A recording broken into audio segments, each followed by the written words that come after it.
Rainbow wings சேனலுக்கு வரவேற்கிறோம். இது எனது 3வது வீடியோ. இன்று உடுமலை பேருந்து நிலையத்திலிருந்து 25 கிமீ தொலைவில் அமைந்துள்ள மாவலம்பாறை கிராமத்தை பார்க்கப் போகிறோம். இது மிகவும் அழகான மற்றும் அமைதியான இடம். இந்த பகுதி மூணாறு மற்றும் கொடைக்கானல் மலைகளால் சூழப்பட்டுள்ளது. இது மிகவும் பசுமையானது. பல ஏரிகள் உள்ளன. அமராவதி அணை மற்றும் முதலை பூங்கா இந்த இடத்திற்கு மிக அருகில் உள்ளது. இங்கிருந்து கொடைக்கானல் 60 கிமீ தூரம் மற்றும் மூணாறு 50 கிமீ தூரம் செல்ல இங்கு மக்கள் கோதுமை, அரிசி மற்றும் கறிகளை பயிரிடுகிறார்கள் மற்றும் பசுக்கள், ஆடுகள் மற்றும் கோழிகளை வளர்க்கிறார்கள். இங்கு மாவளப்பன் கோவில் உள்ளது. இந்த கடவுளை வணங்கும் மக்கள் அவர்கள் மிகவும் சக்தி வாய்ந்த கடவுளிடம் சொன்னார்கள்.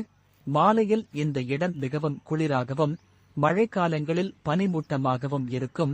பலருக்கு சொந்தமாக நெல் வயல்கள் மற்றும் கால்நடை பண்ணைகள் உள்ளன. மேலும் இங்கு புதிய பால் மற்றும் காய்கறிகள் கிடைக்கும். இங்கு தற்போது அரசு அமராவதி அணையில் ஒரு ஏரி இருப்பதால் அதில் தண்ணீர் நிரம்பியுள்ளது. உண்மையில் இந்த இடம் என் மனைவி பூர்வீகம். எங்களிடம் 2 பசுக்களும் ஒரு கன்றும் நாட்டுக்கோழிகளும் உள்ளன. பின்னர் வயல்களும் உள்ளன. நாங்கள் காய்கறிகள், தானியங்கள் மற்றும் தென்னை மரங்களை விதைத்து வருகிறோம். வயல்களில் ஒரு ஏரி ஓடுகிறது.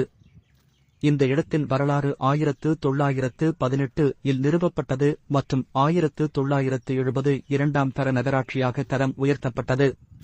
இது 1979 இல் முதல் தர நகராட்சியாக அறிவிக்கப்பட்டது.